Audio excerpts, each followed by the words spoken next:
Yeah.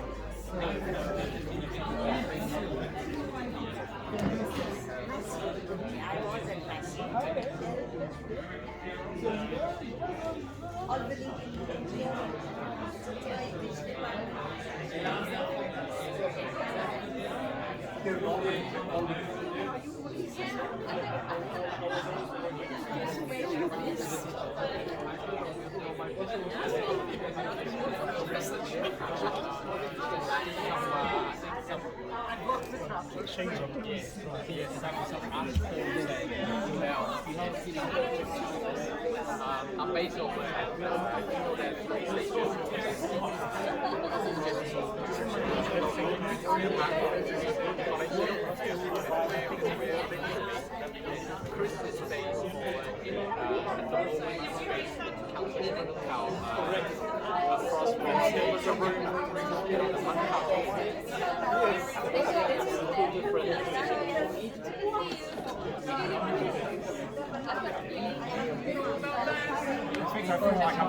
Yes, second half minute. it's like if you're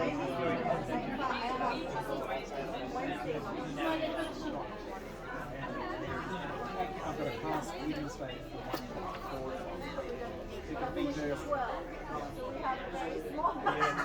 One. Let's just email and get that. I'll leave it to you. Oh no, Lindsay's much better. Lindsay Okay, I am flexible. I'll email us with dates and you can just choose one and do that. Yeah, no. You know, lots of ideas. So it's really stuff. I am into it. Yeah, no.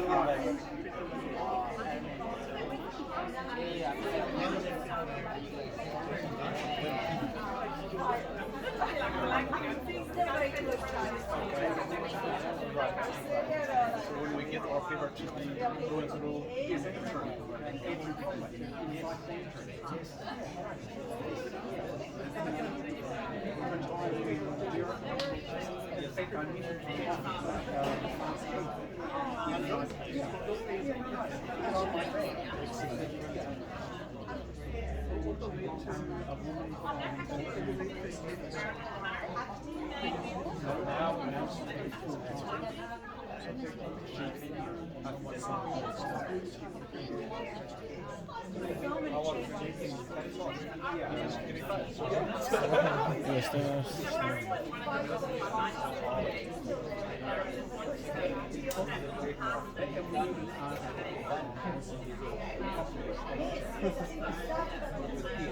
because we talked about an addition. I remember that.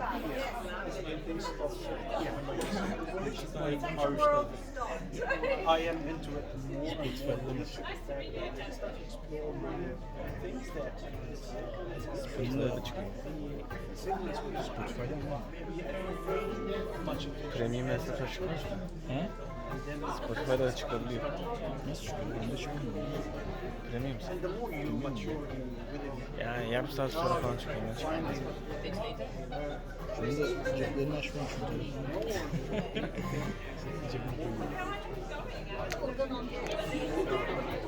Securing your own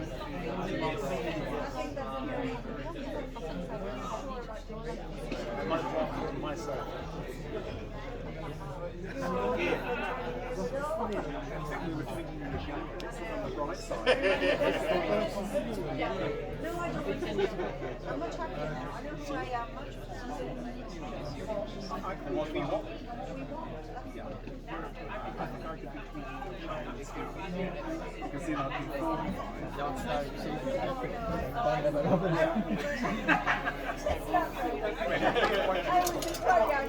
We should hold your arms.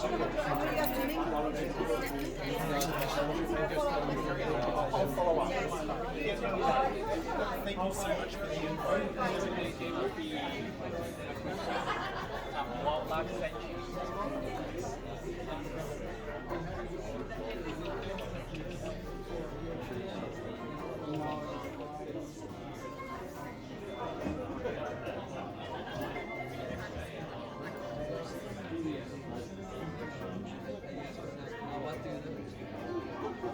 Yeah, I mean, there's a reason why they purchase the Android. I mean, lives there sometimes can be quite hard as well.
I don't know the state that you eat from.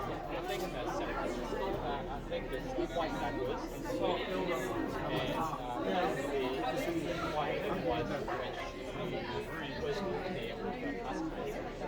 They brought along from their daughter. They enrolled her into a developing way and they the teacher was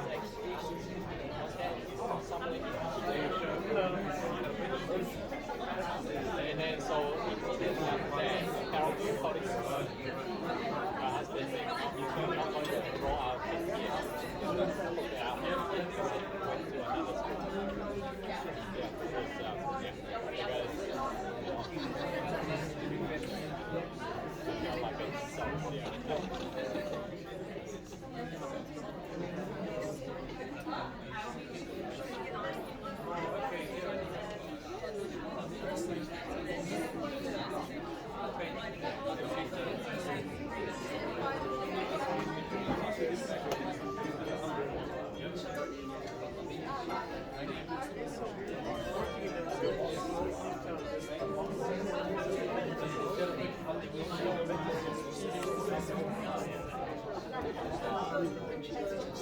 Even for me,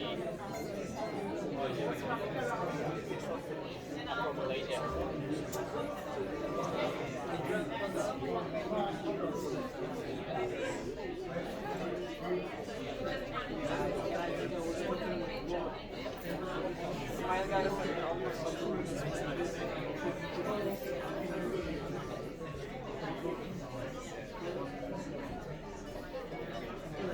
Thank you.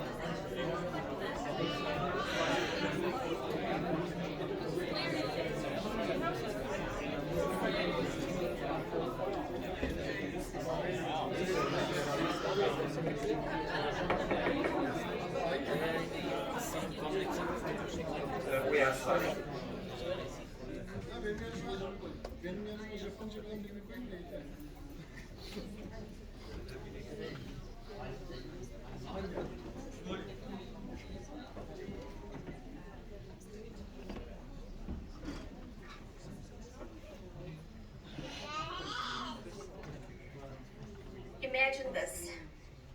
Days and nights spent dancing between homes. Friends and family await. Food, drinks and laughter shared among us. And just when it was over, off to the next we go. The streets filled with the voices of a community forced together by apartheid, but reveling in the strength that comes with unity.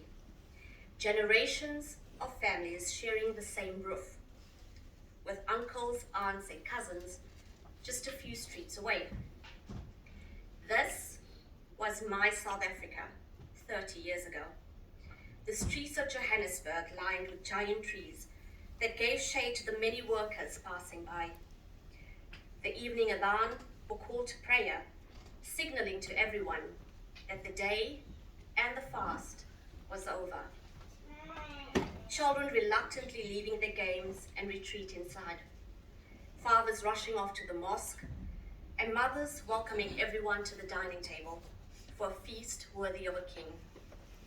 My name is Farhana Bamji, Chief Operating Officer at the Khadija Leadership Network, a charitable trust here in Auckland.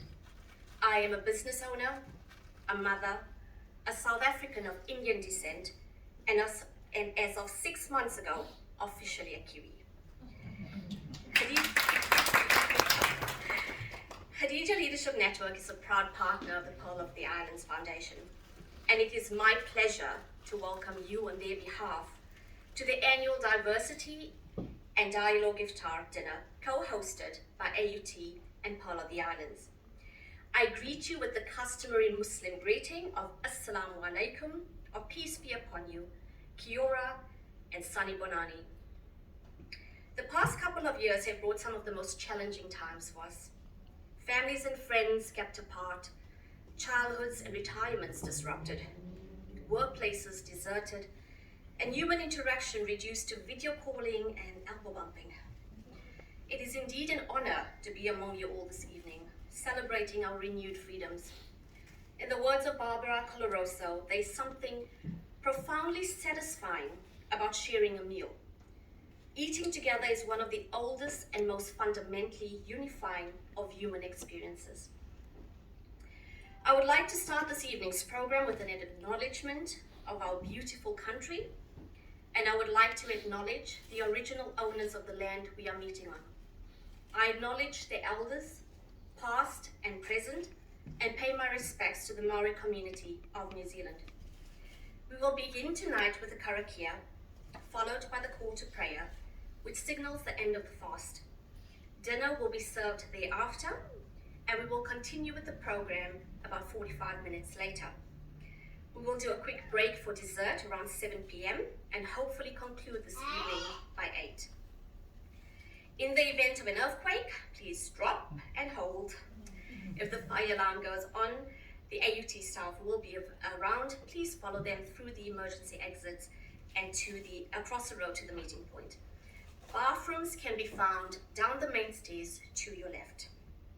To kick off the evening, I would like to call Dr. Valen Smith, Assistant Pro-Vice Chancellor and leader of the Mataranga Maori strategy at AUT, to perform an opening karakia.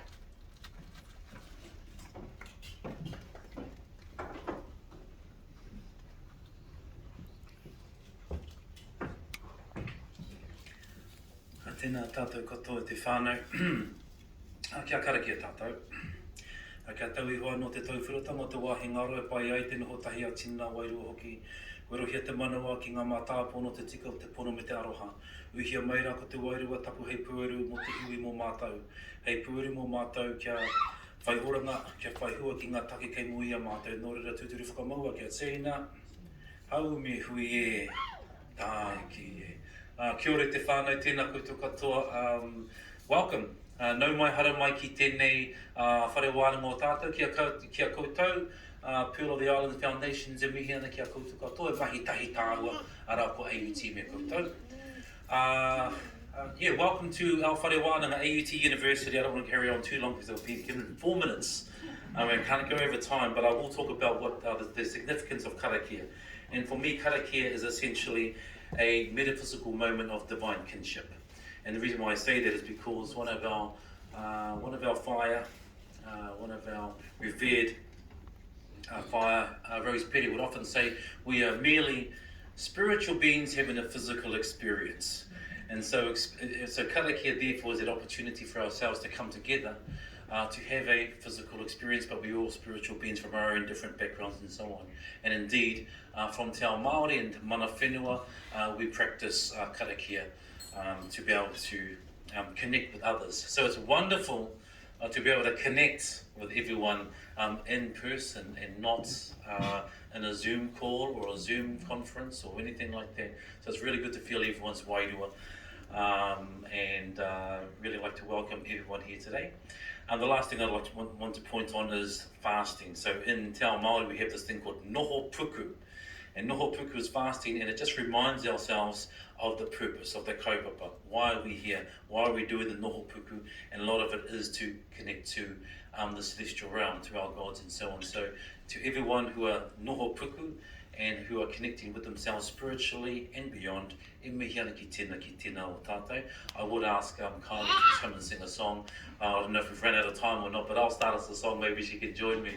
Here we go. Te aroha, te whakapono, me te rangi mari e, tātou e. Anō reira tēnā tātou katoa. Andrew, hoki mai ki tō whānau. I know anō tēnei kaupapa i kōkiri, a hoi no mātua no te honeri ko hoki mai koe. O tira kia tātou katoa. Tēnā koutou, rarau, tēnā koutou katoa.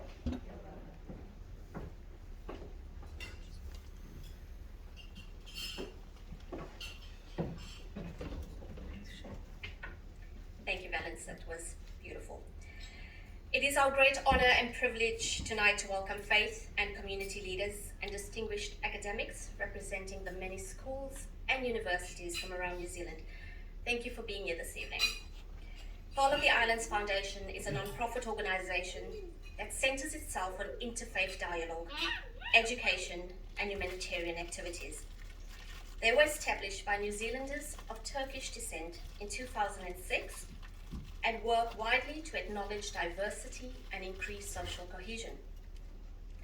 They have been organising a series of Ramadan Iftars for well over a decade. These dinners held during the blessed month of Ramadan are a wonderful opportunity for people of various beliefs to break bread together and foster meaningful connection. It is indeed an honour to have you all here this evening for the breaking of the fast, a time sacred to over 1.8 billion Muslims around the world, including the 50,000 here in New Zealand. Our fast begins just before dawn and ends at sunset. It is not only a time to abstain from food and drink, but also a time of self-discipline and to focus on the true purpose of creation. It is a time to reflect on God, family, and humanity at large, a time of thanksgiving, charity and sacrifice. The fast ends with a call to prayer at sunset. Before we welcome the call to prayer, please note that prayer facilities have been made available to those who would like to pray. I would like to invite Ali Yilzid, President of the AUT Muslim Students Association, to perform the call to prayer, also known as the Adhan.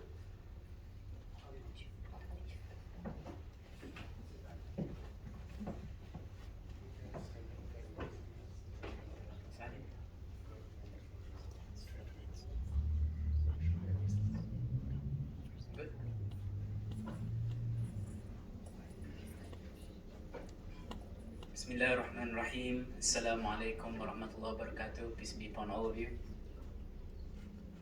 Good to go? The word azan refers to the call of prayer among the Muslims, and this is how it sounds like. Bismillahirrahmanirrahim.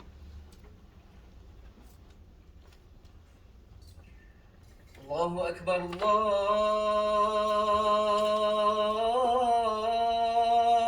Akbar. Allahu Akbar, Allahu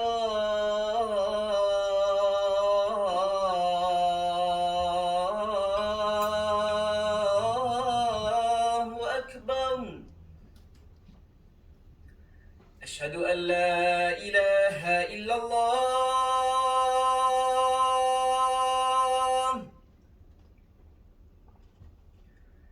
أشهد أن لا إله إلا الله.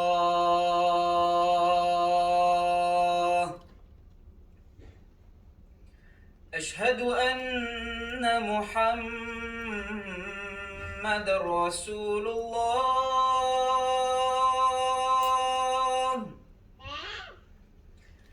أشهد أن محمد رسول الله.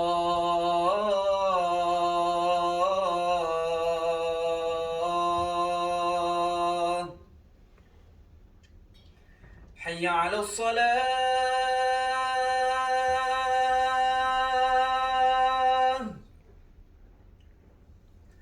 حي على الصلاة.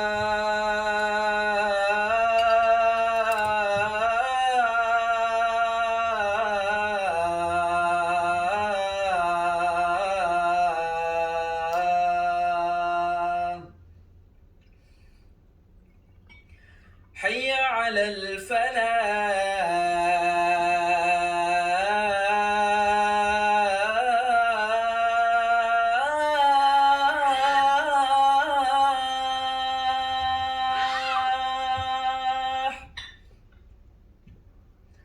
حي على الفلاح.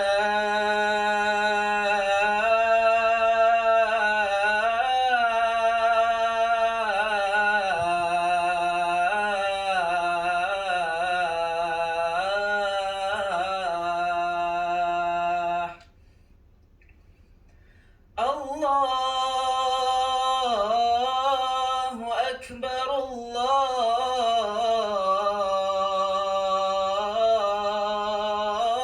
الله أكبر. لا إله إلا الله.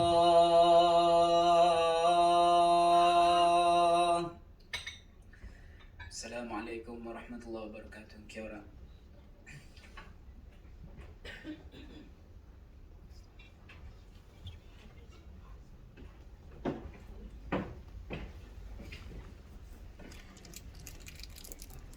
Thank you, Naeem, for that beautiful recitation. Prayer facilities have been set up for those who wish to perform the evening prayers. It is room WA224. It can be found down the main staircase and to your right. Dinner will now be served, and we will see you shortly to continue the program. Enjoy your meal.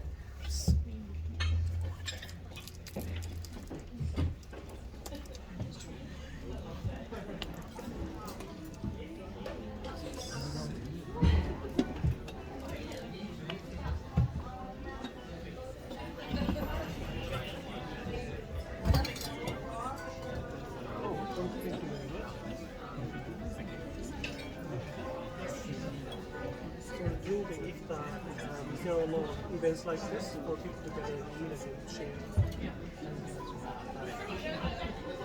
Even outside of the mosques.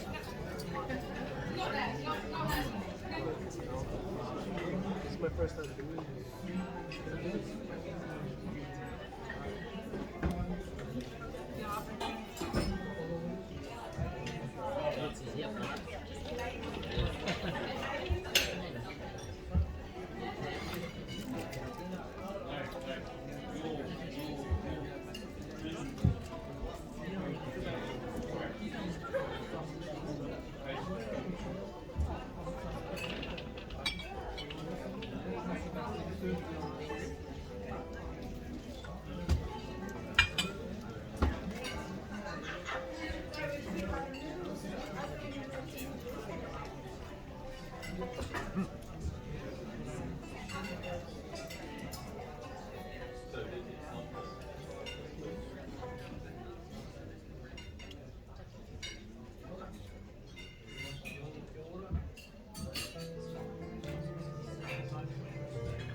Especially with Thanksgiving for the West China settlement program, refugee settlement program, but breakfast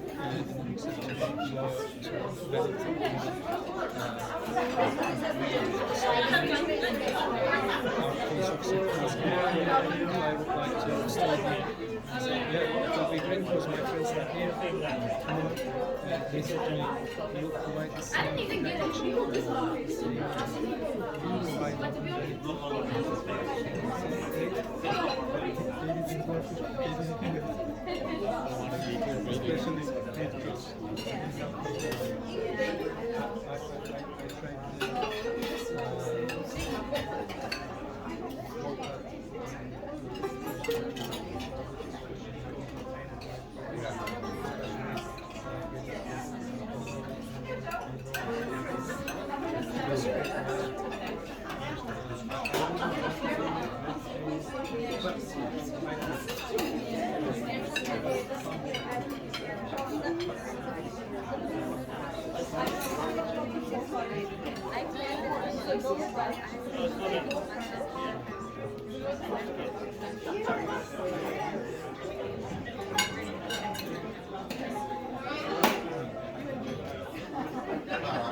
Oh, yeah. Oh, you've been up to recently? Yeah. The kids are going up here and go to the farmers and they want to be able to do. That's when I was.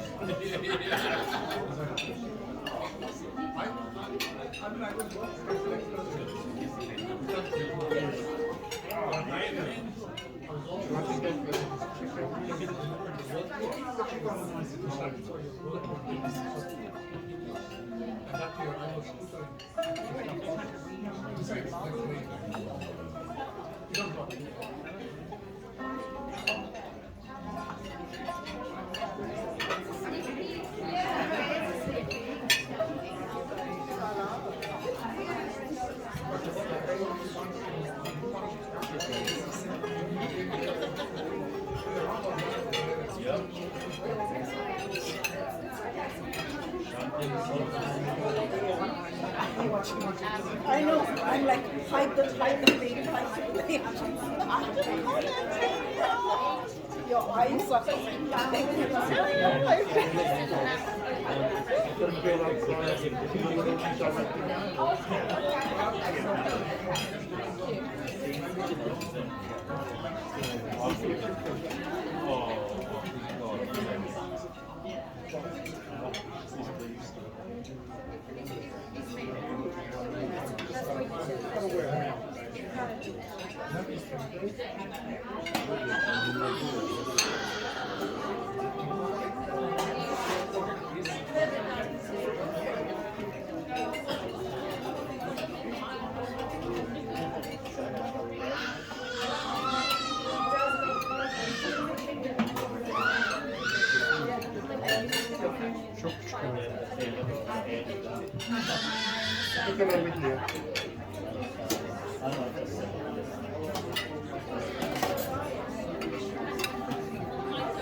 At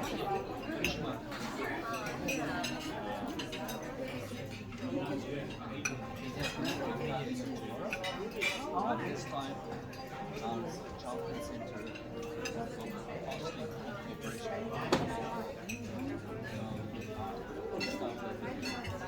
hosting operation. Our staff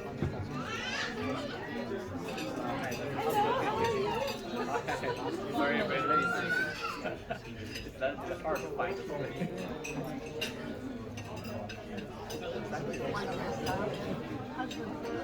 They just got married in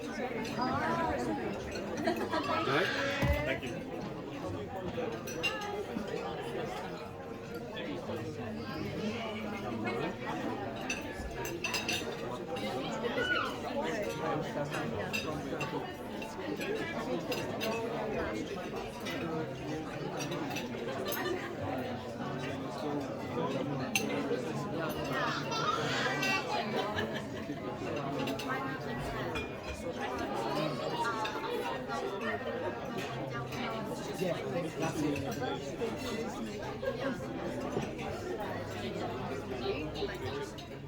I just think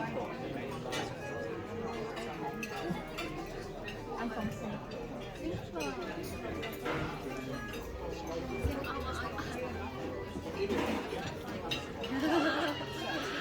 I'm sure when the borders are open, more and more countries welcome. Yes, that's right. Yeah. Trying to build the bridge in my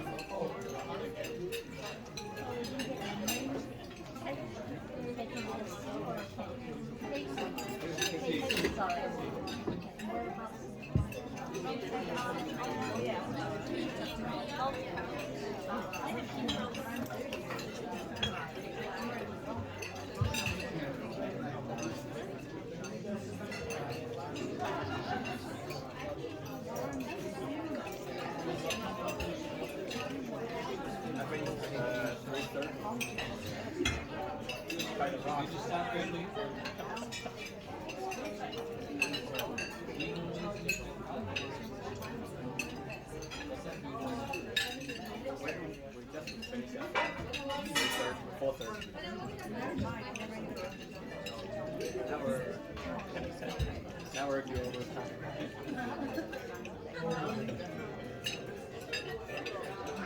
It's more like every time.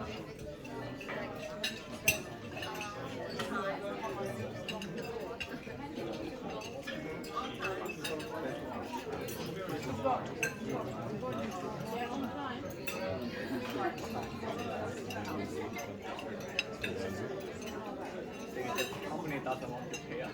That's the point.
Similar accent, you know?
We were still talking about no, I don't want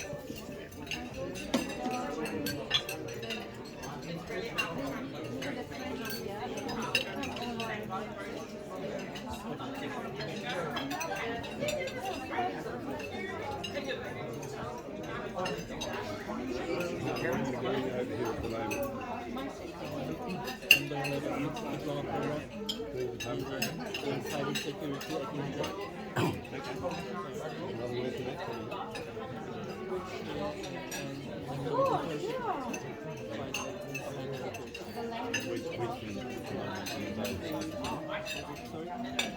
With the amount of TV show, we spend a lot of money on cyber security, which is just because of the bigger and bigger problem.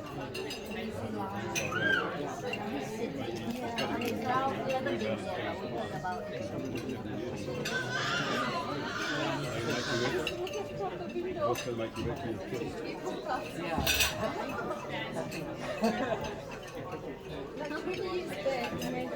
Yes, exactly.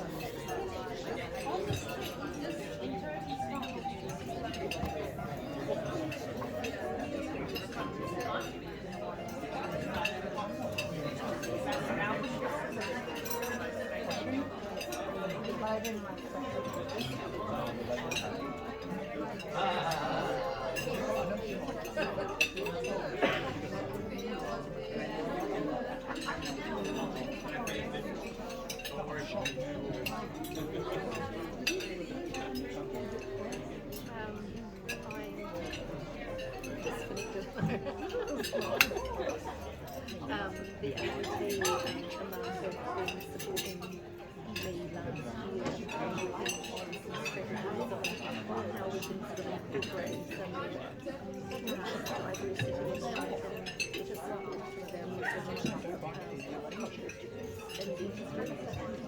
Because obviously I work in the art department, so obviously it's roll up the sleeves and push your hands, and so yeah, we've had a few challenges around things like exposed colours and personal space and the differences around how would you guide someone to teach them clinically without sort of compromise in terms of spaces which might make some other women feel uncomfortable.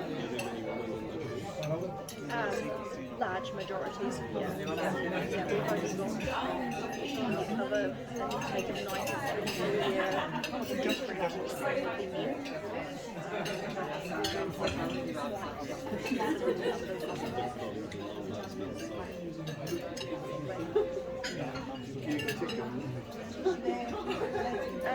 They call it oral health therapy now, so they've actually merged dental hygiene and dental therapy together, so the old school yeah, so it's become one profession. It's like Can I take a photo?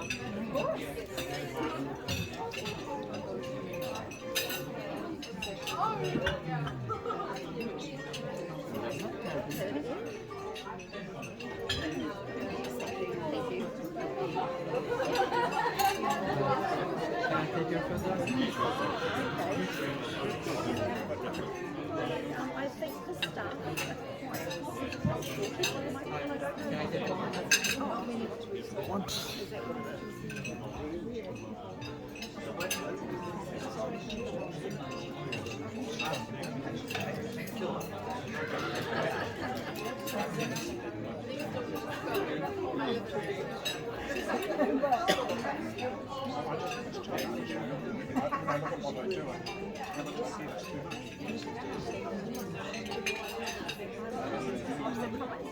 Because a lot of the regional dental employees through the therapy component of it, they don't think, particularly the new graduates, cut their hours. They want them to work 4 or 5 days a week.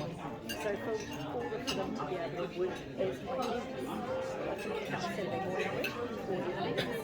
But then you have to do the hours of 6 days a week.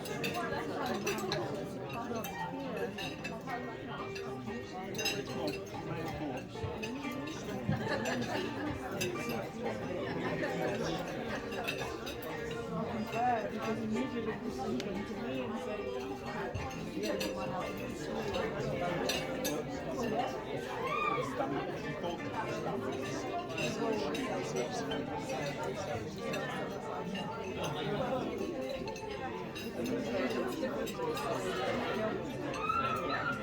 It's not a lot of support and it's very registration really hard. Registration exams are incredibly difficult at times.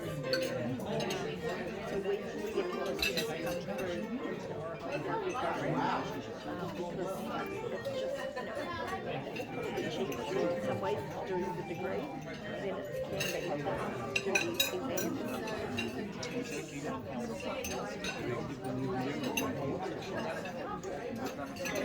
It's not so much that, it's the actual red tape that goes with it.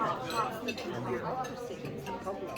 Because the exams used to be held in New Zealand and then we went to Australia now because they have such a shame.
as a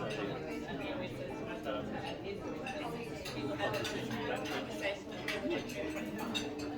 And later in the same year, she became that. Just before it all started.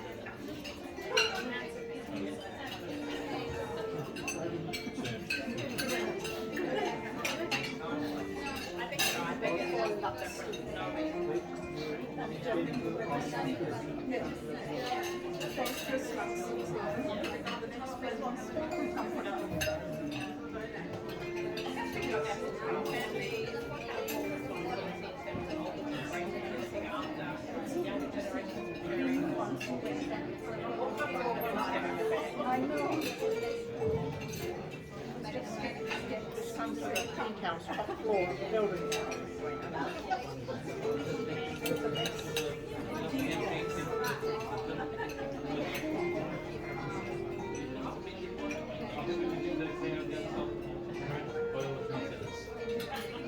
You're doing great, you're doing great.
Yeah, going from a COO position.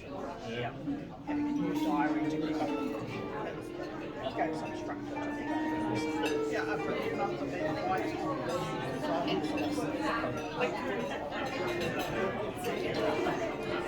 going for about 5 years.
I hope you have all enjoyed your dinner and the company of those around you.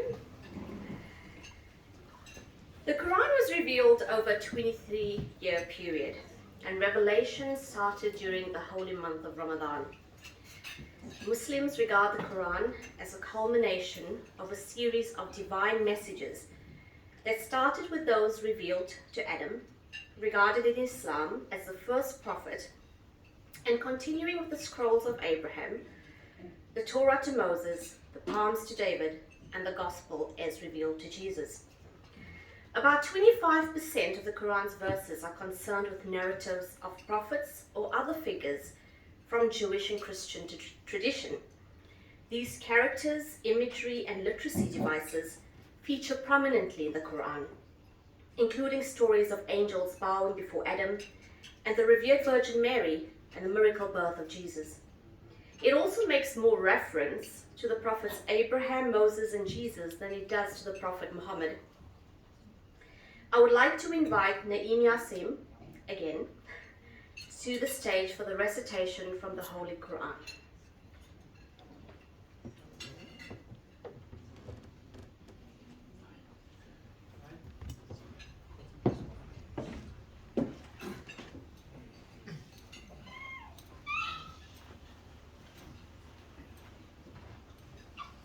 Bismillahirrahmanirrahim. Assalamualaikum warahmatullahi wabarakatuh. Peace be upon all of you.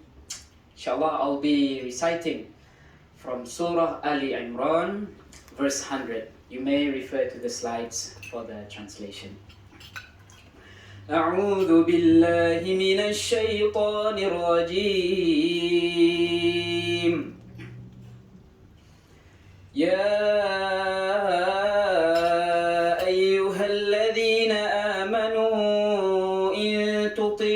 فريقا من الذين أوتوا الكتاب يردوكم بعد إيمانكم كافرين وكيف تكفرون وأنتم تتلى عليكم آيات الله وفيكم رسوله ومن يعتصم بالله فقد هدي إلى صراط مستقيم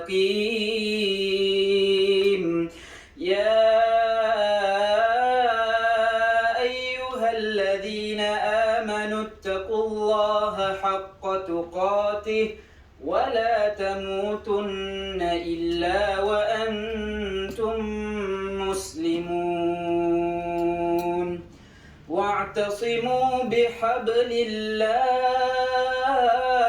واعتصموا بحبل الله جميعا ولا تفرقوا واذكروا نعمة الله عليكم إذ كنتم أعداء فألف بين قلوبكم فأصبحتم بنعمته إخوانا وكنتم على شفا حفرة من النار فأنقذكم منها كذلك يبين الله لكم آياته لعلكم تهتدون ولتكن منكم أمة يدعون إلى الخير ويأمرون بالمعروف وينهون عن المنكر وأولئك هم المفلحون صدق الله العظيم. Now, based on the verses that I've just read, Surah Al-Imran, verse 100, I would like to focus and highlight on verse 103. So God says, Allah subhanahu wa ta'ala says, وَاعْتَصِمُوا بِحَبْلِ اللَّهِ جَمِيعًا, and hold on to the rope of Allah, hold on to the rope of God all together. وَلَا تَفَرَّقُوا, and do not be divided. This reminds me of a Malaysian saying, Malaysian idiom, which is where I'm from, Malaysia. In Malaysia we say, bersatu teguh, bercerai roboh, which roughly translate to, united we stand, divided we fall. Similarly, this ayah, this verse highlights and shows the importance of doing things as a group, collectively. You know, if you want to save Mother Nature, if you want to reduce the usage of plastic, for example, you do it as a group, you do it collectively rather than individually. If you want to reduce the pollution that's happening in the world that we're living in today, you do it as together, as a group, collectively rather than individually. And so, let us maintain the bond that we have, and we pray so that God make the bond that we're having today grow stronger and stronger from day to day, inshallah. And let us be united and not divided, inshallah. Terima kasih. Kia ora. Assalamualaikum warahmatullahi wabarakatuh.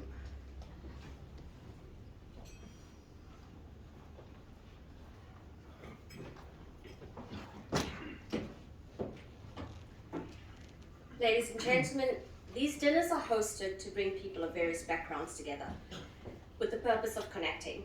And I hope you take this opportunity this evening to connect with someone new. I would now like to ask Professor Edwina Pio, the university's Director of Diversity, to give her welcoming speech.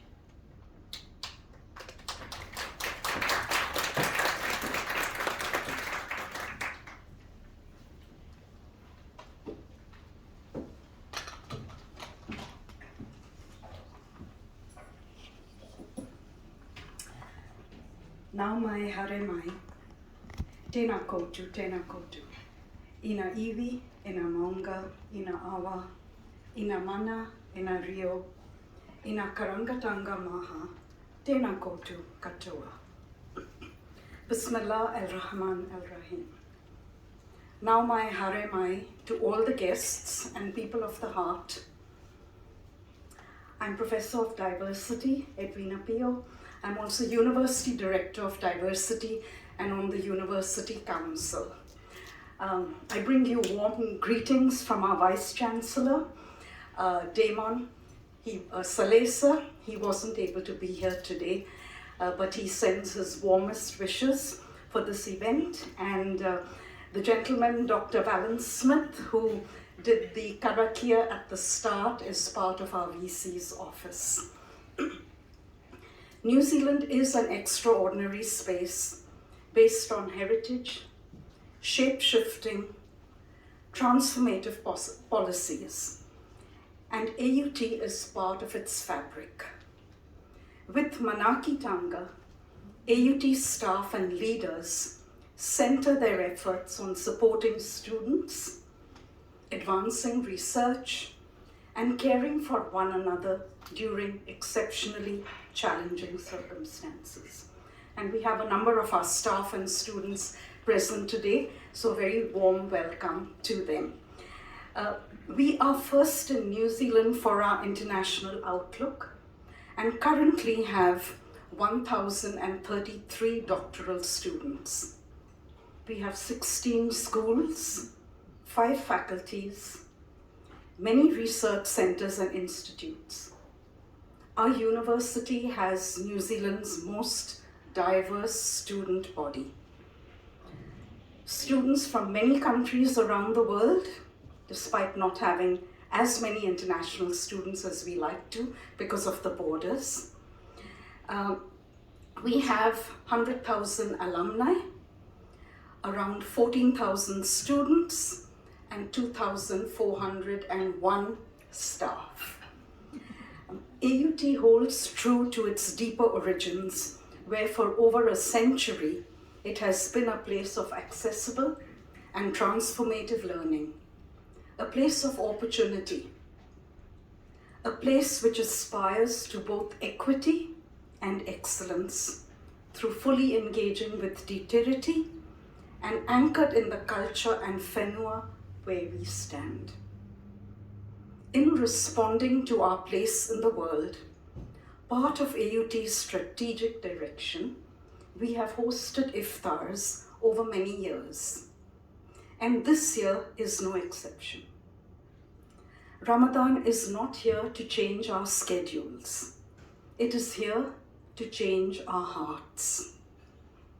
And as we know, Islam means peace, Islam is charity, Islam is welfare for all, Islam is harmonious coexistence.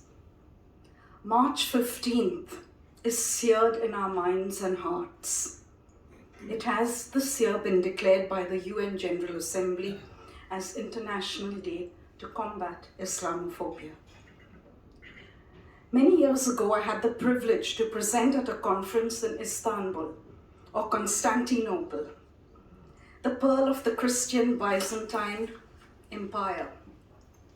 Istanbul, the magnificent city of the Ottoman Empire. Istiklal, Taksim Square, Besiktas, the Blue Mosque, one of the 3,013 beautiful mosques, and the melodious chanting call for Adhan. And we heard a colleague, brother from Malaysia, doing it today. Cherished memories when I was in Turkey. Thank you to Pearl of Islands Foundation, and I must mention Andrew Codling, because we would not have had the Iftar today if not for him. I'd like to mention Sheikh Rafat as well. Thank you very much for being here with us today, and the students, and Janine, who has been a force behind this organization. Sahib, of course, on behalf of Pearl of Islands Foundation. Thank you for the gracious and beautiful Iftar today. As Fatila Gulen wrote, the Quran crystallizes in the heart, illumines the spirit, and exhibits truths from beginning to end. Only believers who can sense all the beauty of the universe in a single flower and see rainstorms in a drop of water can know and understand its real countenance. May we have the courage to open ourselves to others. As was mentioned by our beautiful MC a little while ago, your neighbor's different eyes open another realm to explore and discover with wonder our diverse humanity. May today be an opportunity to wrap yourself with beautiful memories. On behalf of AUT, thank you for your presence today. Shagol.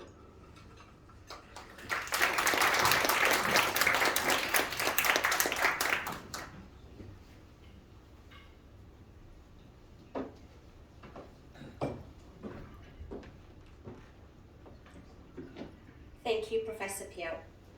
Ladies and gentlemen, can we please welcome our co-host, Dr. Sahib Rasulov, Community Engagement Coordinator at the Pearl of the Islands Foundation, to give his welcoming speech.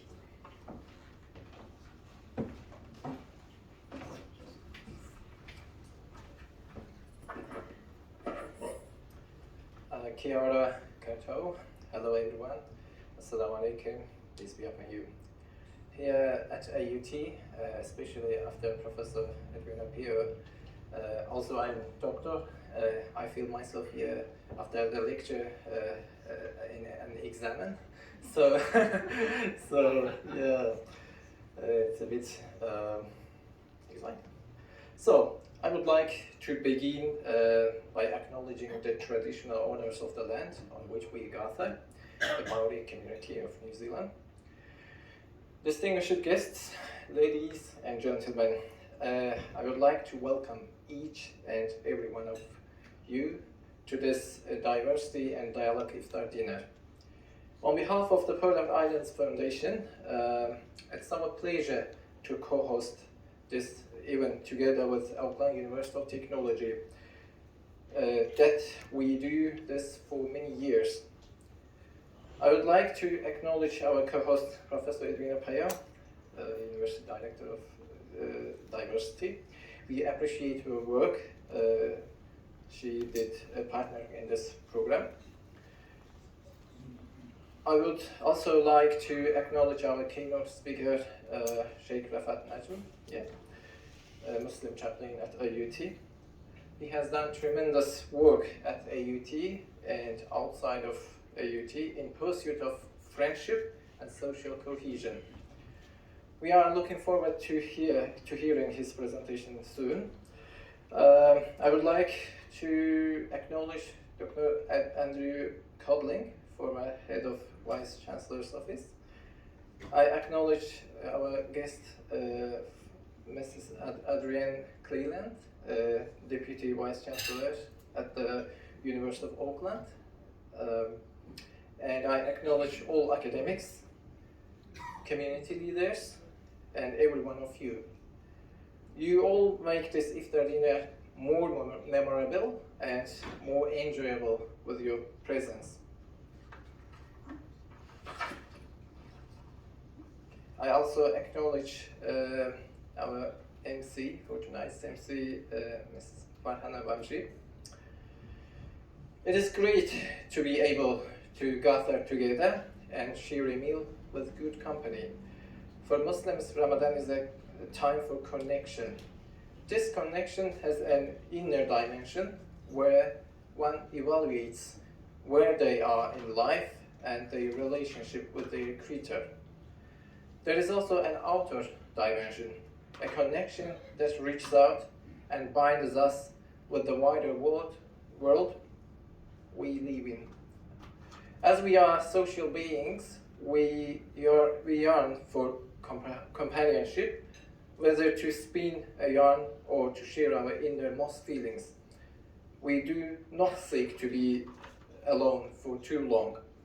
For many, we live in households with our children, or they are a phone call away. Those whose parents are still with us or have siblings around, they too are a call away.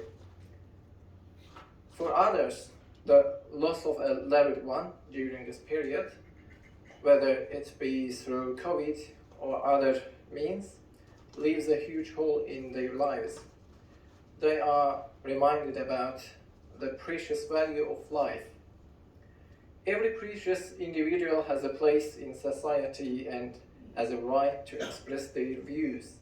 As Yunus Emre, a Sufi mystic, has said, love the Christian for the sake of the Creator. Here, Christian means everything, from human being to the inanimate world.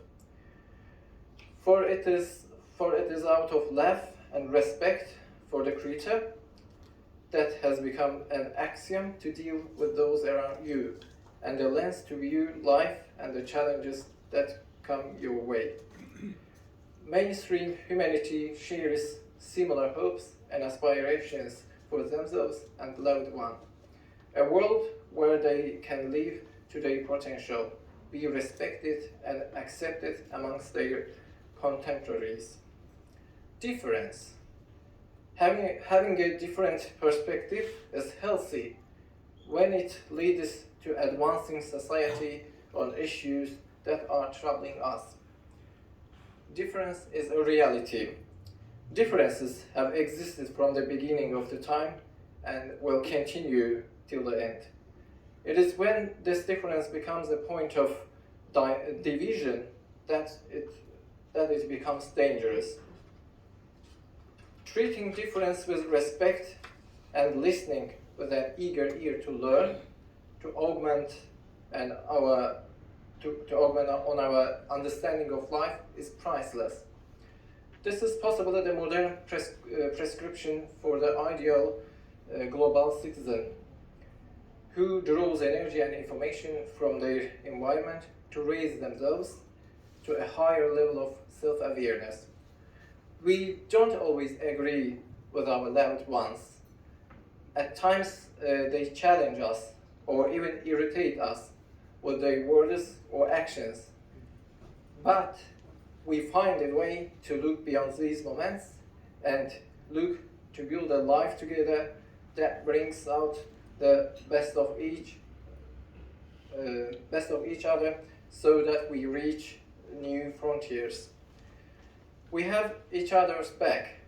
We know their existence is a gift, a light, an energy that gives meaning to our own life and keeps us firmly grounded on our life's journey.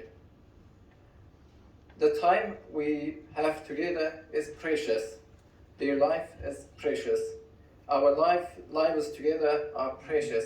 So let us make the most of the time we have with them. Ramadan is a time for Muslims to reflect and connect. This is what has been on my mind recently with the local and global challenges we are seeing. Humanity is one large family with many differences. It's our choice to make those differences a contributing factor to the precious life we live in the here and now. Once again, I thank you for your attendance and for your ongoing support. I wish this period of holy days and nights, as Easter and Passover in particular were also a recent past, open the doors of mercy for us all. I greet everyone with the deepest respect. Ramadan Mubarak to you all. Thank you very much.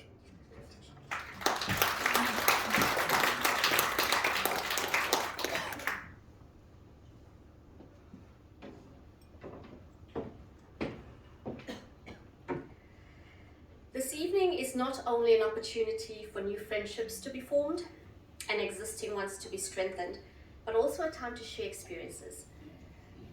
To provide the keynote presentation for the evening, please join me in welcoming Sheikh Rafat Najm, Muslim chaplain at AUT and chairperson of the Al Hikmah Trust, to the stage for delivering his speech.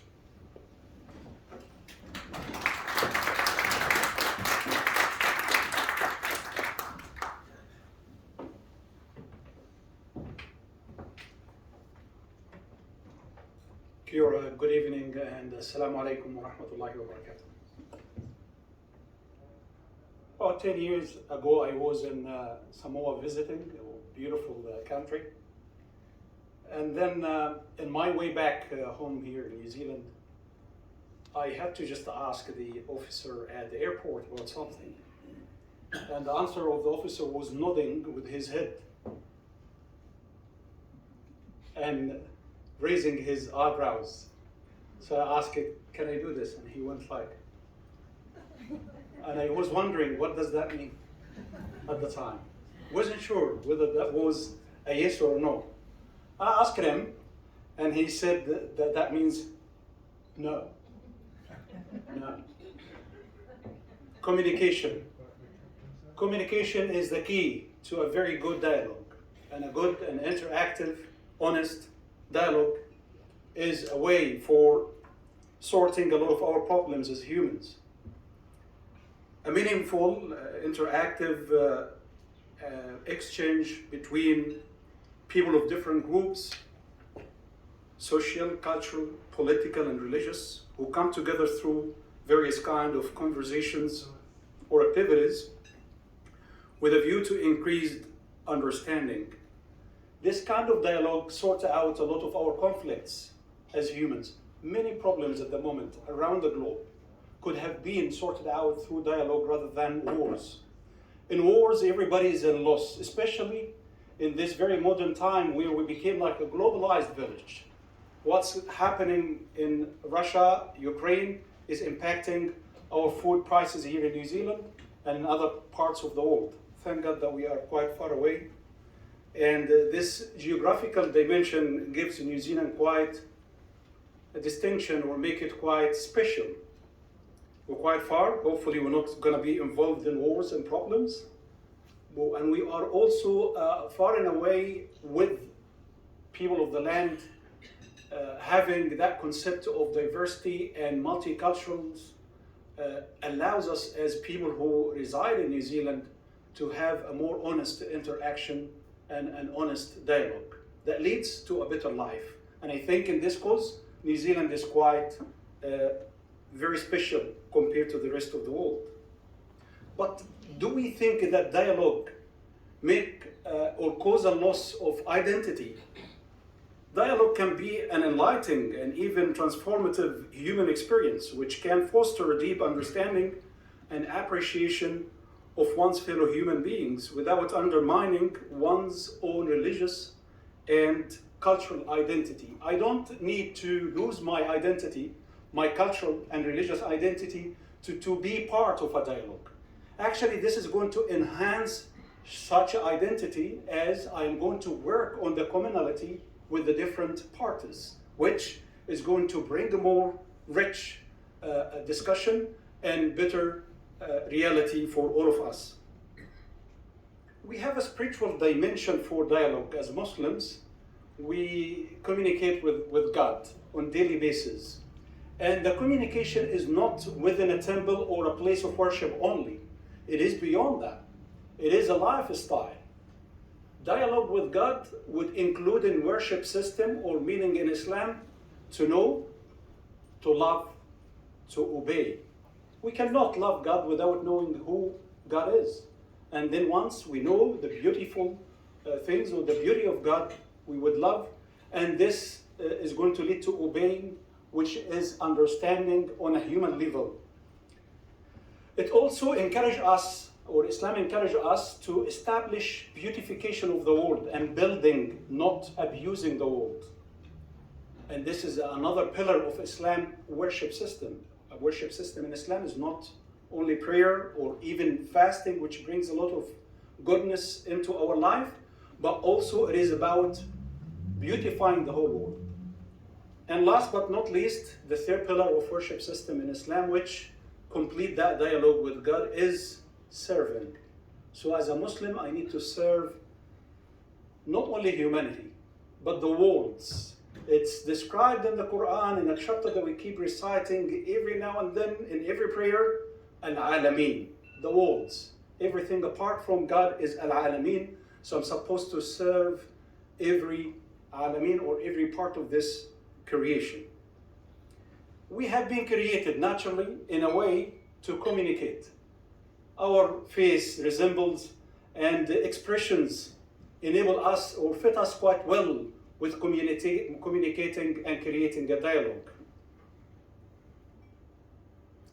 Mentally, physiologically, psychologically, we are prepared to be engaged in discussions.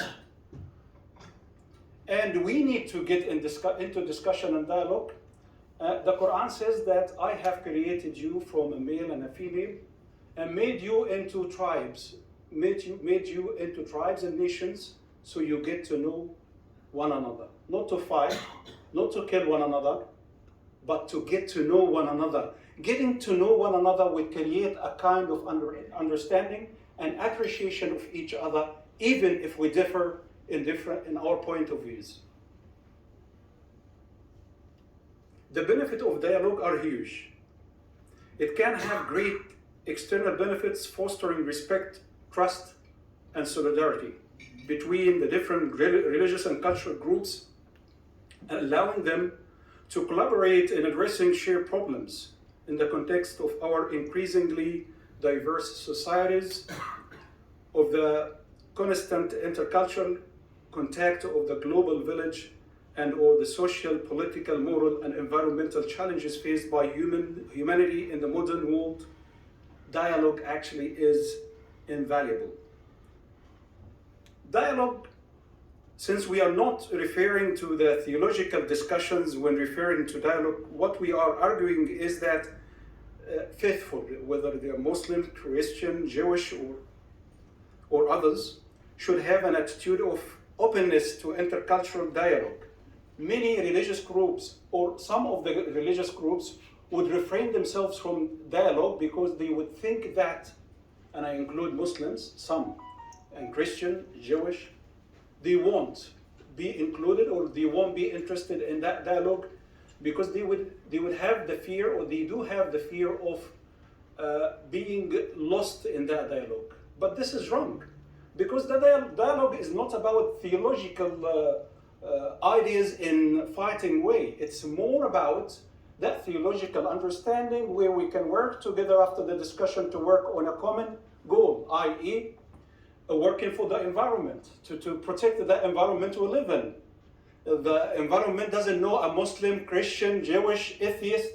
If we're not going to take care of it, all of us are going to be destroyed. And it's not going to favor a group over another. So working towards this is actually a result or a fruit of a very interactive and honest dialogue. Now, in the dialogue, the question comes, but who is the other? Because, when the attack took place by that terrorist on the people praying in March 15, a big slogan came, "You are us, and we are together." And that was a very strong one. It was a very strong and effective. Who is the other then? As a Muslim, I don't believe that the other is someone who differs with me in religion, nor in culture, nor in tongue. I believe that the other is the one who makes evil, the one who's after destruction. This is the other. Apart from this, everyone is not the other. Everyone is us, as it was said clearly. And once we feel that we are all united under this beautiful title of being together, no one would be able to defeat us. Now, I would like to just finalize by a story. It is from an Islamic background, but also you may find it in other sources of the people of the book, about Abraham. Abraham is the father of the nations in the Bible, and father of the prophets in Islamic heritage. Abraham was in his tent one night, alayhi salam, and an old man came passing by, asking if he could be hosted for the night. He needed some food, and he needed the roof of his tent for the night. Abraham asked him, "Do you believe in God?" The guy said, "No, I don't." Abraham said, "Then you won't be able to eat my food nor to stay in my tent." Abraham is very sincere to God, and he believes that this guy doesn't deserve to spend the night with him nor to eat from his food. The old man decided to walk away. After he left, the revelation came to Abraham from God saying, "O Abraham," the angel said to him, "God is saying to you, I've been taking care of this old man for 90 years. And I know that he doesn't believe in me. Why couldn't you take care of him for only a night?" He got it. The great prophet, the great man, the one who loves God, sincerely decided to run after the old man. And he got him, but quite far from his tent, begging him to come back and stay the night and eat the food he already prepared. The man said, sorry. Why is that? Abraham told him, my God blamed me because I've done this to you. The man said to him, then your God is a good God. He said, but I am far away and I can't come back. He said, well, I'm offering to carry you on my back. He said, in this case, that would be awesome. I'm coming back. If there is a ride. He carried him back to his tent. How many people we need to carry back to our table of discussion? How many people have we turned away from that we are supposed to actually return back and have an open and honest discussion to create a better world? I hope that we carry on such beautiful discussions and dialogue, and we enrich our commonality to make this life and this world a better one. Thank you very much.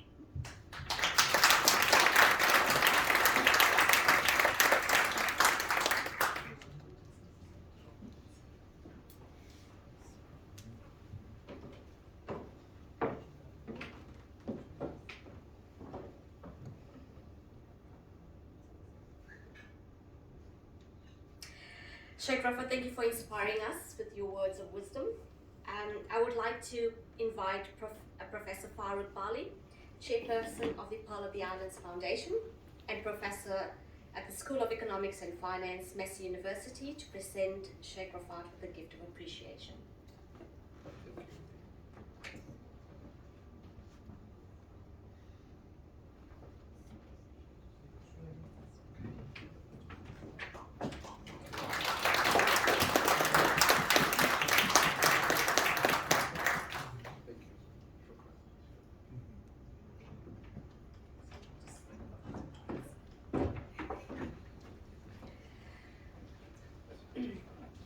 Ladies and gentlemen, we have among us this evening people who have dedicated their life to community work both professionally and voluntarily.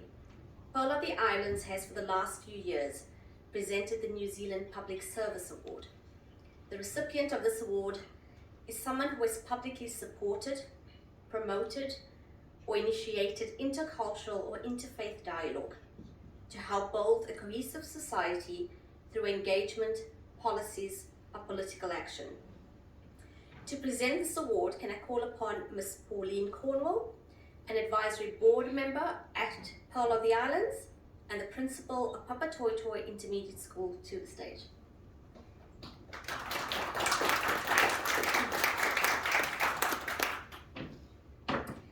And to receive the Public Service Award, please join me in welcoming Dr. Andrew Codling, former AUT Head of the Vice Chancellor's Office and former Advisory Board Member and Honourable Friend of Pearl of the Islands.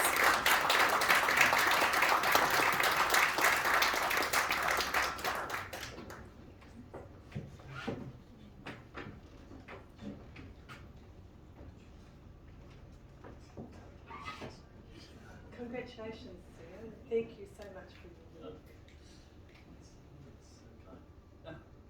Thank you.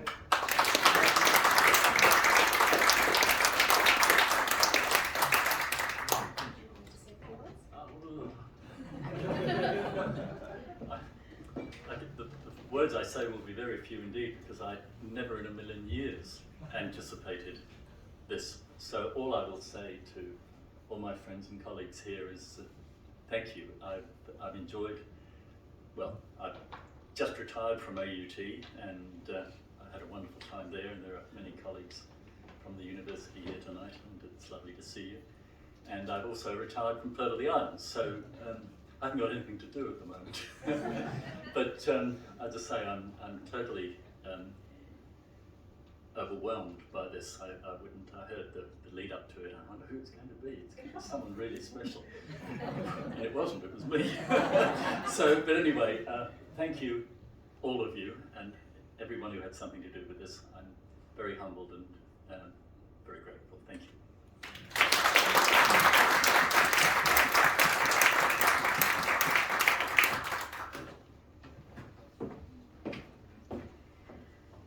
I don't know if you agree, but I think it's time for some dessert. So let's break for about 15 minutes and we will continue after. Enjoy.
Can we stand and take?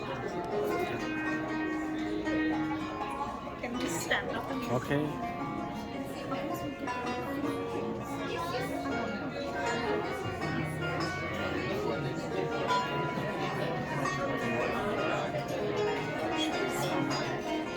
How are you?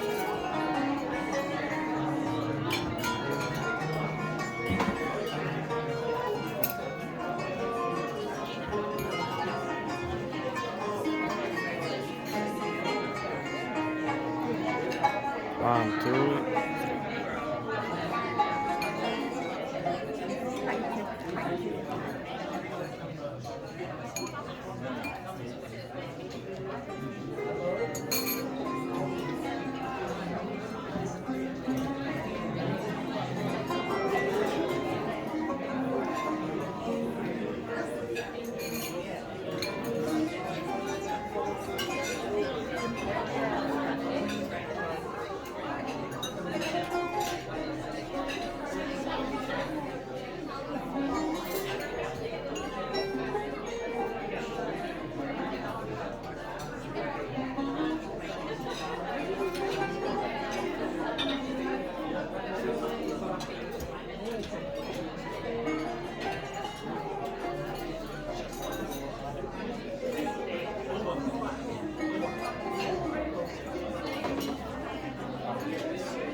What is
It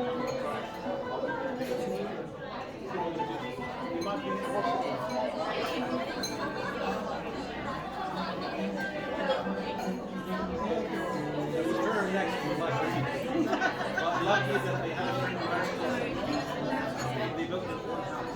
Oh wow! So it was rented by them. But the problem is with food when you are invited to eat a lot. And that was a challenge. And the food again. The oil and stuff. I said,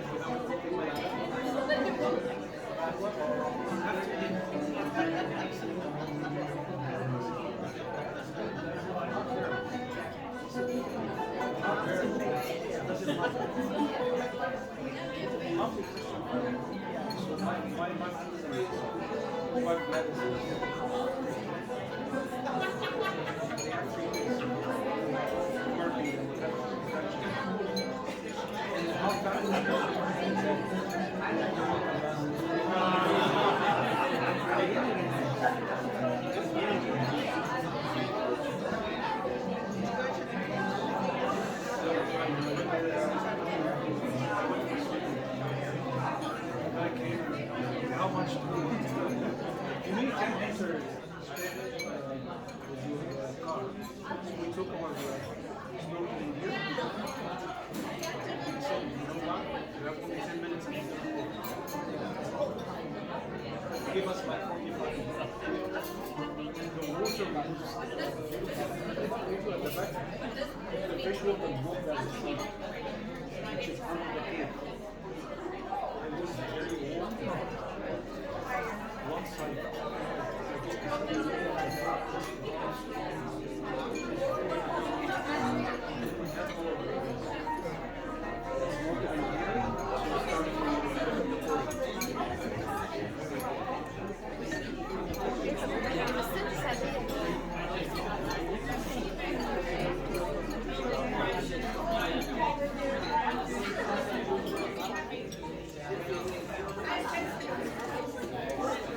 So my friend used to cook.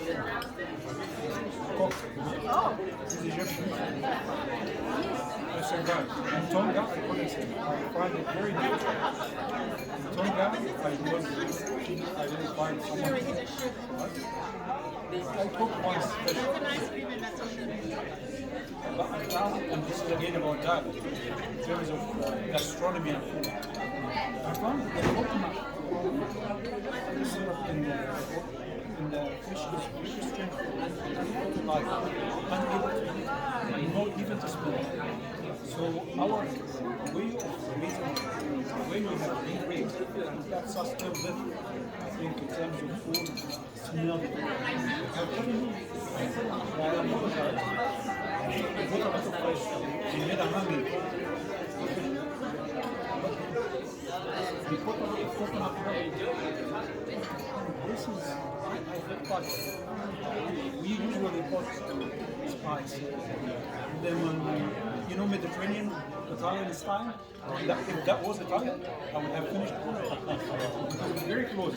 My country, Alexandria is here, Sicily is over here, so same dishes, very close. That was a challenge. How can I adapt?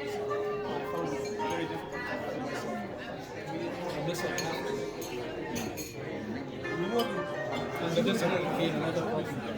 So in the house, it's normal, even in the hotel. In the hotel in Samoa, yeah, they draw it for you, so you understand that you're going to have them as friends. I couldn't sleep. My friend was very lovely person. I wake him up like that. He says, what's happening? It's 2 o'clock and I couldn't sleep. What should I do to it? I need to sleep.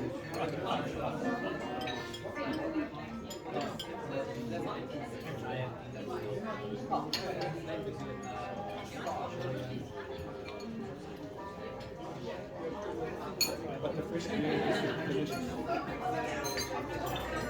good fish from the fish market. How is Auckland doing? How's the company doing? We went with some spices. Okay.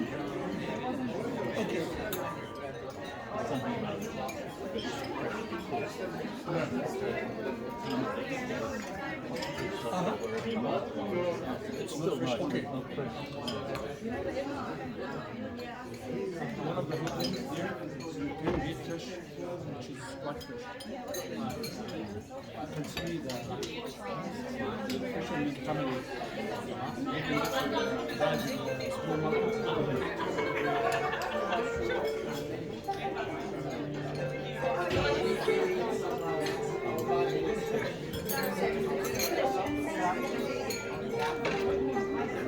My friend finished his house. He built a house. He said to me, I guarantee you now, you know this.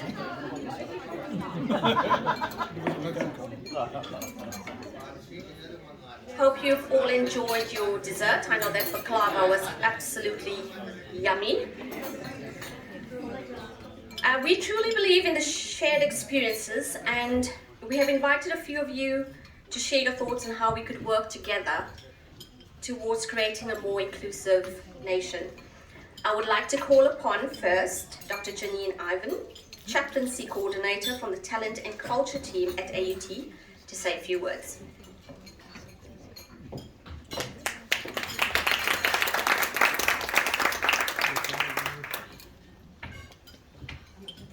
Kia ora and thank you for being here with us this evening. I'm sure you can just all agree with me. What a wonderful, wonderful night. So I wear multiple hats. I am the Chaplaincy Coordinator at AUT, and in that role I have the wonderful privilege of working with a multi-faith team of chaplains. And we really celebrate diversity in that space because we have understood and appreciated that we're stronger in our differences, we are richer together, and we can advocate for tahawarua, or spiritual well-being, when we really embrace the concept of dialogue and working together. And for that, I'm very grateful to have Sheikh Rafat on my team and Ravi Musaka, one of our chaplains here as well. So thank you both for all you do for the university, particularly because we really encourage the space of dialogue and discussion. And we have the most incredible conversations when we get together, and we struggle to call our meetings to an end because we could go on for hours and hours as we talk across cultures and backgrounds. But I wear another hat. As a scholar, I'm a life writer. What is that, you might ask? Well, I basically write books. I write and work with people to research their lived experiences and their accounts, either their own personally or their communities and their groups. And that's a space, a social science and humanities space, where we really look at the scholarship of self-reflection and dialogue. And what I have learnt in all of those books, over all of those years, over all of those different backgrounds, is that we have so many things that we share in common. Our differences are important because they add richness and value. But when it comes to a moment of reflection on life, the things that people tend to reflect on are the people in their lives, the relationships, and the things that they've experienced together. I was born in Southern Africa, and as a young student in the 90s in post-apartheid South Africa, we had a concept called Ubuntu. It's a worldview or a philosophy that has strongly informed many of us from that time, and it resonates with a very well-known problem, he tangata. What is the most important? He tangata, he tangata, he tangata. In Xhosa worldview, where I was raised and born, we would say Ubuntu, Ubuntu, Ababuntu. People are people because of other people. We are who we are because of the way that our lives intersect and connect with one another, and we get to understand that, appreciate and celebrate that in events like tonight where we can actually talk, meet and cross. Now, I've had the privilege over the last couple of weeks to really spend some time with the Pearl of Islands, and I'm very grateful for that, thank you. I had an incredible dinner experience and a wonderful couple sitting over there, where despite all of our many differences from different parts of the world, we just had so much to share, so many life journeys in common, so many points of connection. So my encouragement to you is from the time way back in my past as a scholar in the 90s that's come up through the 2000s and the 2010s to today, to remember in our academic toolbox to keep dialogue as the forefront of our discovery, to allow ourselves that space to meet, to connect and to learn, because Ubuntu, Ubuntu, Ubuntu, we are who we are because of one another. Kia ora.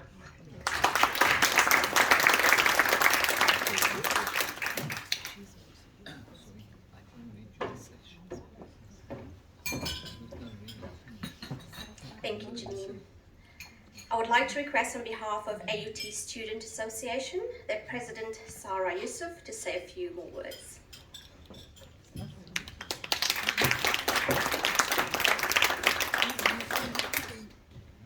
Assalamualaikum everyone. So I had some few problems. I don't have my speech on paper because it was too small, so bear with me. Put on the Face ID. Alright, so my name is Sarah Yusuf. I'm the student body president here at AUT. I'm also a student of AUT, and I also sit on the AUT council board, which is cool too.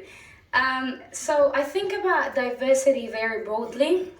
I think about it as a unique way to bring people together. It might be our race, our age, our dislikes and likes, our passions and interests. It can be as simple as different favorite types of chocolate. Mine is Kit Kat, by the way. Diversity is around us every single day. It is not something we all necessarily think of being able to benefit from. Diversity for me is also about what do people actually think, their experience, their values, beliefs, background, ideas, and perspectives.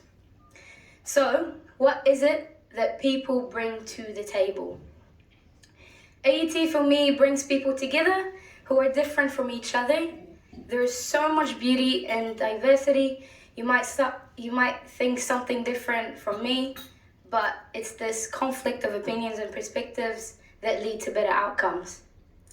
Our differences at AUT broadens an appreciation of different points of view and encourages deeper learning. Diversity is a great thing. We should be all embracing people who look different from us. So, next time you meet someone new and you're interacting with someone who looks different from you, embrace your differences. Actually talk about what makes you unique and different from others. Tell your story loud and proud, the experiences you went through that perhaps others can learn from. Start creating environments and cultures where difference is normal, and always remember diversity is value. We all have our own unconscious biases, but together we have a broad view. The magic happens when you bring diverse people together with diverse experience. This Iftar brings us all together to break our fast and to talk. Wait, sorry, I messed that one up. And to take the time to talk and learn from one another. To think about our communities and the importance of advocating for diversity. And that is it. Thank you.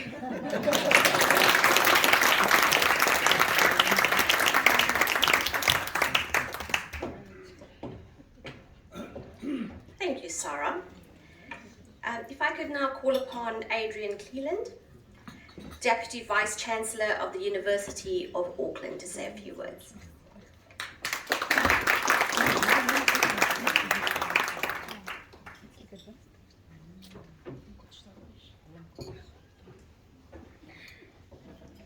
Tēnā koutou katoa.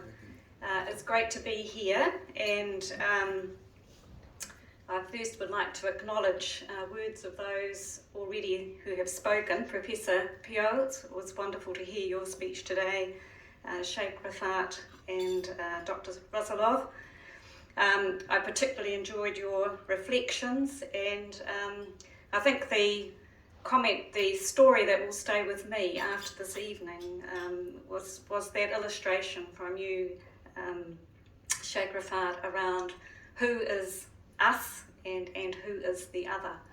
And I think for me that embodies, I think, that principle of diversity and how coming together we can build on our differences into a new unity.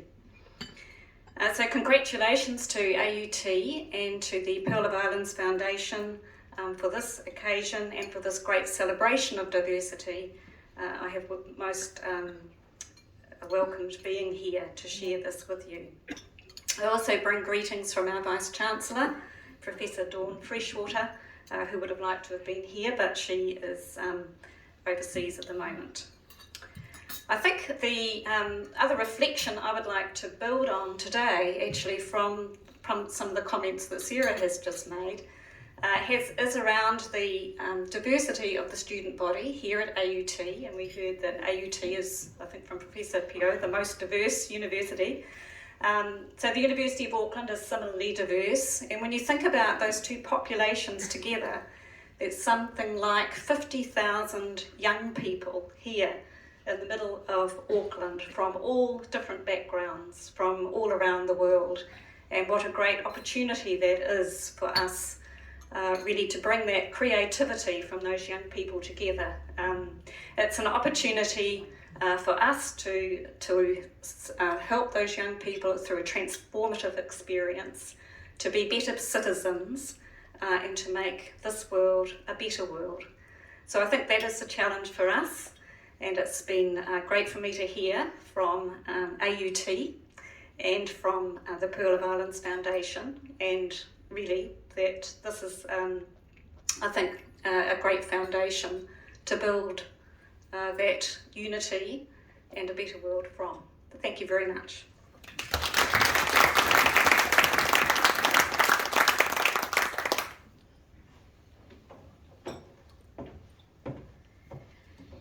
Last reflection for the evening, I promise. Can I call upon Brian Henry, founder of Amana Ethical, please?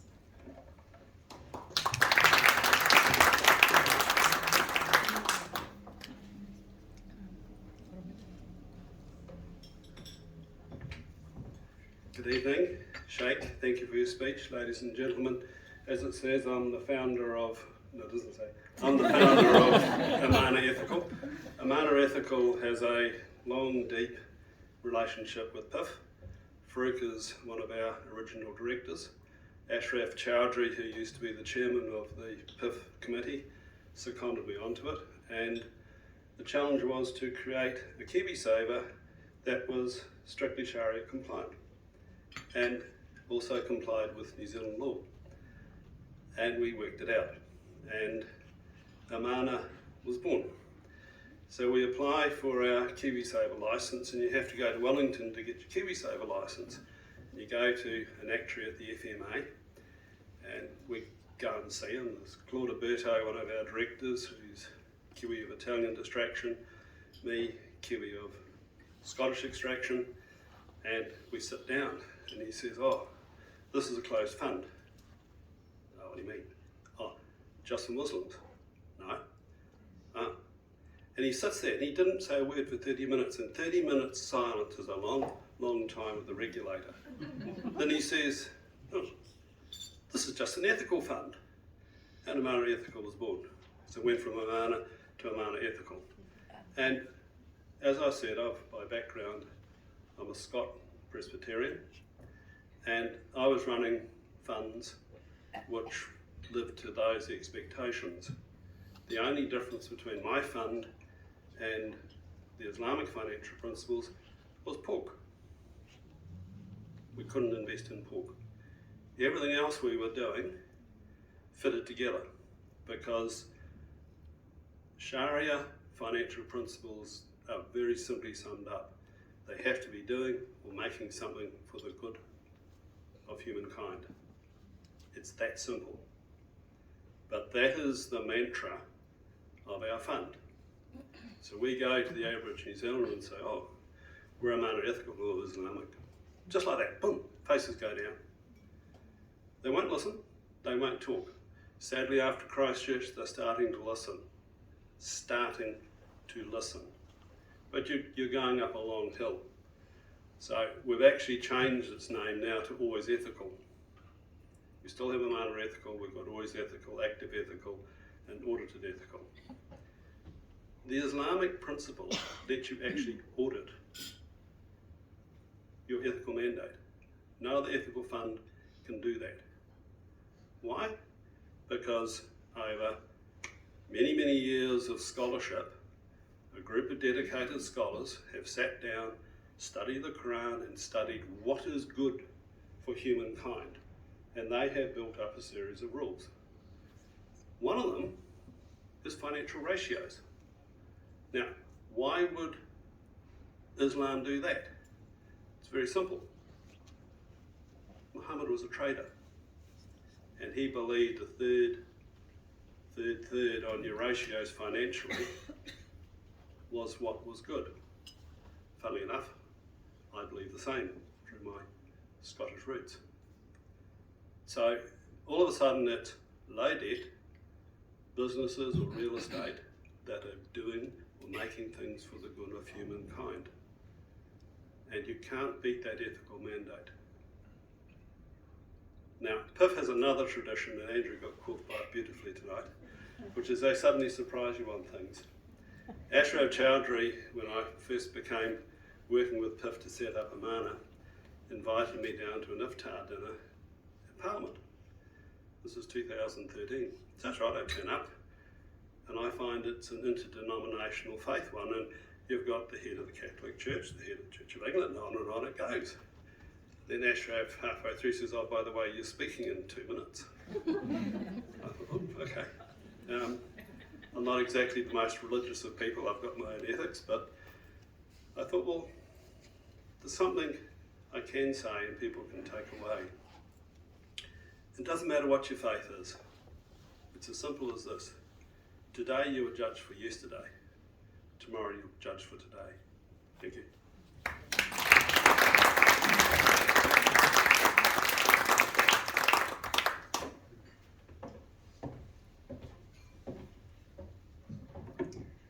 Thank you all for sharing.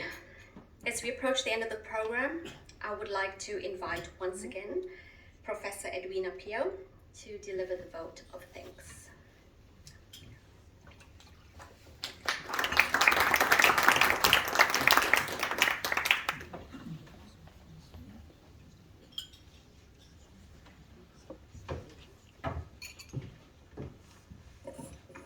You've heard so many beautiful sayings already. A few more which I hope you will enjoy. This is from the recently passed away Buddhist scholar Thich Nhat Hanh. And what he had to say was, every morning when we wake up, we have 24 brand new hours to live. What a precious gift. We have the capacity to live in a way that these 24 hours will bring peace, joy, and happiness to ourselves and to others. To recall a Turkish proverb, listen 100 times, ponder 1,000 times, and speak once.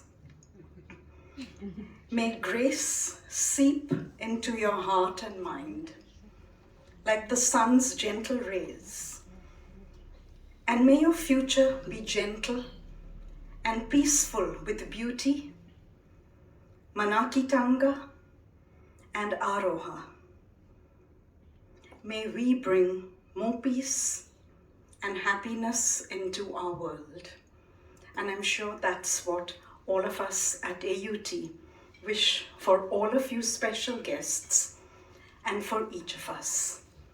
Allah Karim, Kia Tau Tirangi Marie. Thank you. Have a good evening.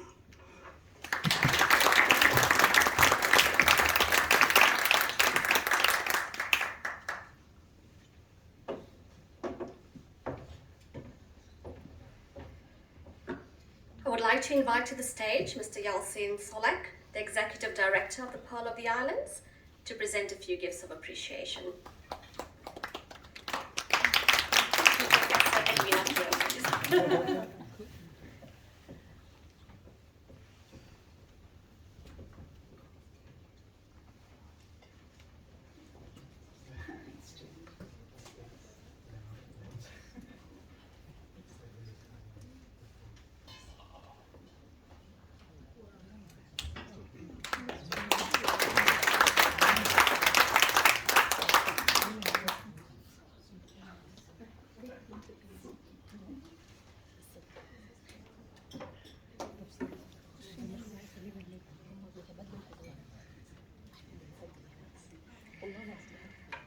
behalf of AUT and Pearl of the Islands Foundation, and Professor Edwina needs to now present to Mr. Yasser.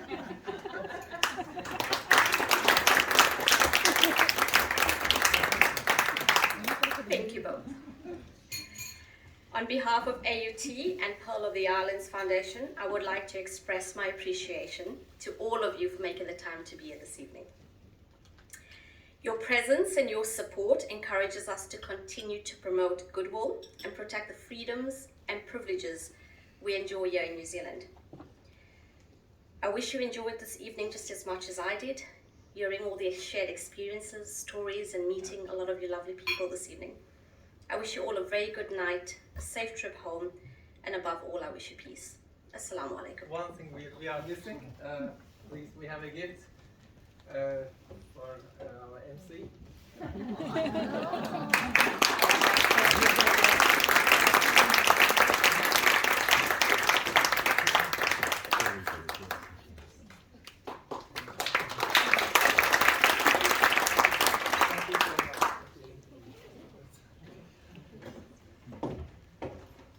Thank you, ladies and gentlemen. Have a lovely evening.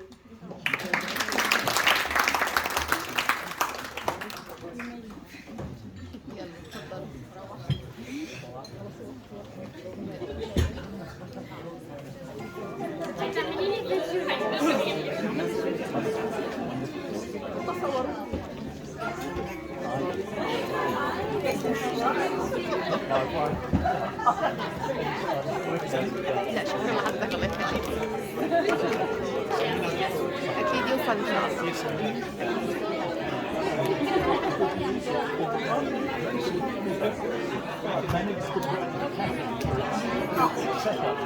But it's 8 o'clock tomorrow morning. We'll do it.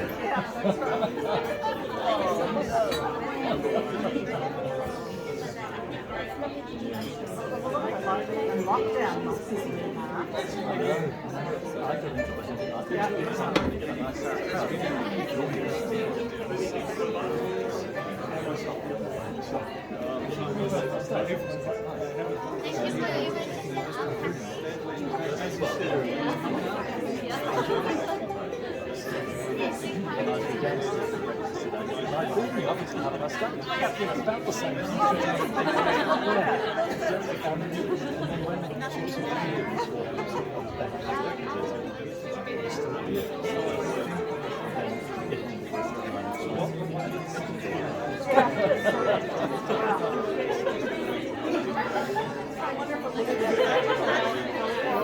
You'll come back at about 9 and 9 turn the lights on.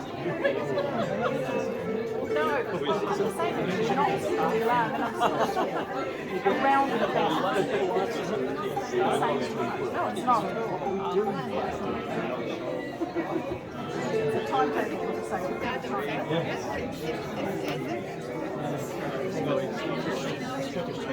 You're in the middle of the city.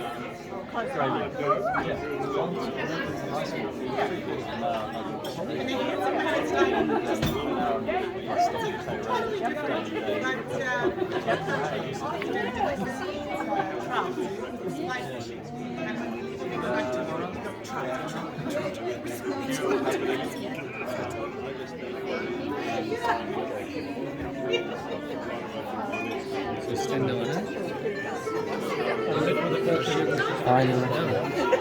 Geçen